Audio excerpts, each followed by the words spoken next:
ये है दिल्ली दर्पण, दिल्ली एनसीआर का नंबर 1 वेब चैनल।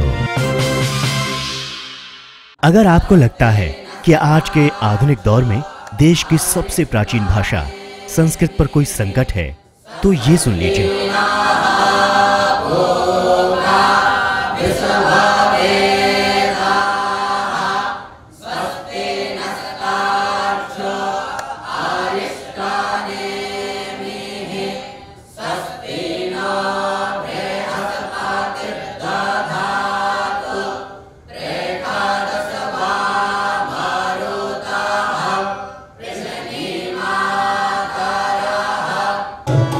इन बच्चों के मुख से संस्कृत भाषा का ये संगीत आपको मंत्रमुग्ध कर देगा।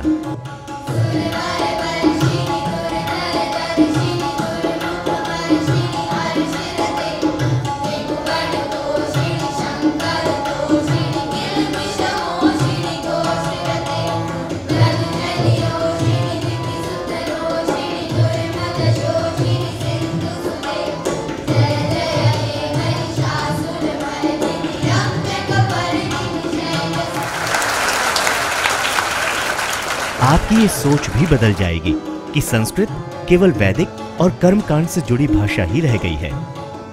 संस्कृत भाषा करियर और कामयाबी का मूल मंत्र भी बन सकती है। जरूरत है तो बस इस बात की, संस्कृत भाषा को बढ़ावा दिया जाए, अभिभावकों को इसके महत्व को समझाया जाए। दिल्ली के द्वारका इलाके के वंदना इंटरनेशनल स्कूल ने इसी मकसद से स्कूल में संस्कृत महोत्सव का आयोजन किया।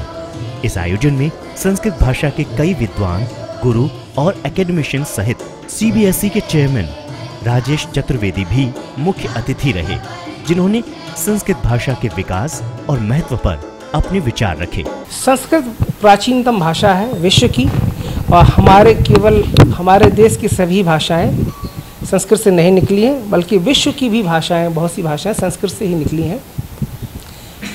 वस्तुतः संस्कृत भारतीय और यूरोपीय भाषाओं की जननी है। और आप देखेंगे जैसे संस्कृत में रूप और विभक्ति चलती है, वैसे जर्मन में भी, वैसे फ्रेंच में भी, स्पेनिश में भी, रशियन, इन सभी भाषाओं में उसी तरह से रूप और विभक्ति चलती है जैसे संस्कृत बोली जाती है। उनकी स्क्रिप्ट अलग है, हमारी देवनागरी है, उनकी अलग स्क्रिप्ट है, लेकिन लगभग उनकी जो भाषा की संरचना है और उसके जो बोलने का तरीका लगभग एक है। और इस भाषा के प्रति विश्व में बहुत ज़्यादा सम्मान है। आप विश्व में कहीं भी जाएंगे, संस्कृत के बारे में कहीं कोई किसी तरह की कोई द्वेष, किसी तरह की कहीं कोई ऐसी बात नहीं है। संस्कृत को सब लोग उसी तरह से सम्मान देते हैं जैसे हम अपने देश में देते हैं।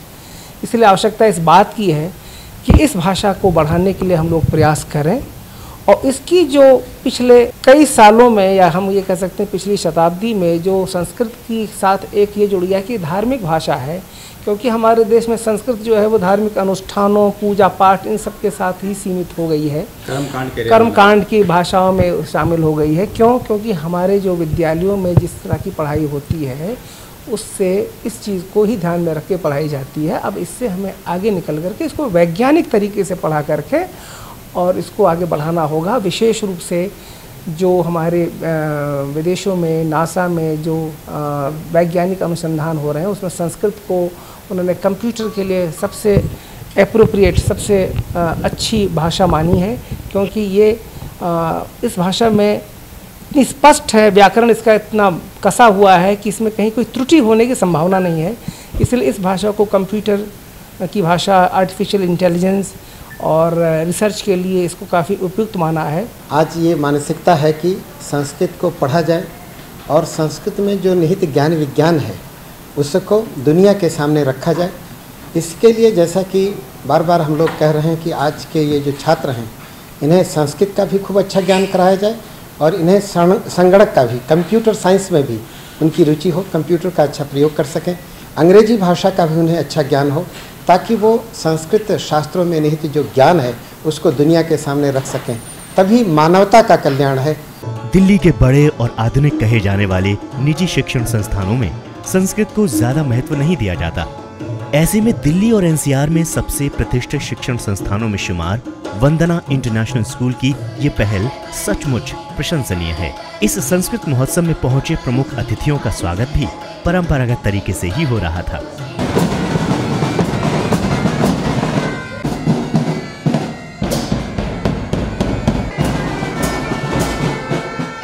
मंच संचालन के साथ साथ ज्यादातर लोगों का संबोधन संस्कृत में ही हो रहा था। सर्वेभ्यः संस्कृत दिवसस्य हार्दिक्यः शुभकामनाः। मान्याः अद्य महत्प्रमोदस्य अवसरः यत् अखिल भारतीय स्तरे समायोजिते। इस मौके पर मंच के सामने वे छोटे छोटे बच्चे भी मौजूद थे जो संस्कृत के स्टूडेंट भी हैं। स्कूल प्रबंधन का मानना है कि भविष्य में ऐसे प्रयास जारी रहेंगे। संस्कृत भाषा का प्रचार प्रसार बहुत बढ़ना चाहिए, क्योंकि ये हमारी देव भाषा है और ये भाषा सब भाषाओं की जननी है। तो मैं तो ये मानता हूँ कि अगर हम अपनी संस्कृत भाषा को प्रचार प्रसार देश में नहीं पूरे विश्व में करेंगे तो हमें एक ऐसी चीज़ मिलेगी धरोहर में कि हम सभी भाषाओं पर राज कर सकते हैं, क्योंकि ये भाषा वेद पुराणों से चली आ रही है और इसी भाषाओं से बहुत सारी भाषाएं निकली। संस्कृत मैंने आपको बार बार कहा कि जननी है भाषाओं की, इसके प्रचार प्रसार में कोई हम कसर छोड़ेंगे नहीं। और इसके लिए जैसे आज हमने संस्कृत सप्ताह में जो हमने ये कार्यक्रम किया, ये कार्यक्रम लगातार चलते रहेंगे इस भाषा को आगे बढ़ाने के लिए।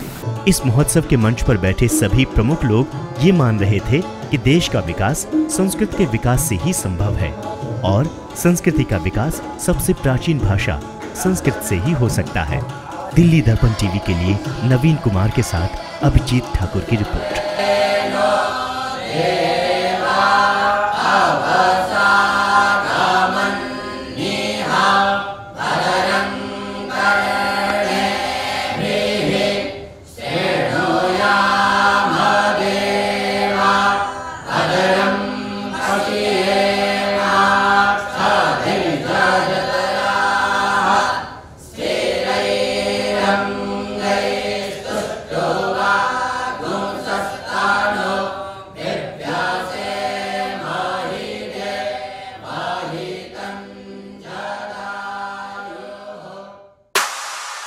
लेटेस्ट खबरों के लिए सब्सक्राइब करें हमारा YouTube चैनल, Facebook पेज को लाइक करें या लॉग ऑन करें www.delhidarpantv.com। दिल्ली दर्पण टीवी पर खबरों की कवरेज और विज्ञापनों के लिए संपर्क करें इस नंबर पर।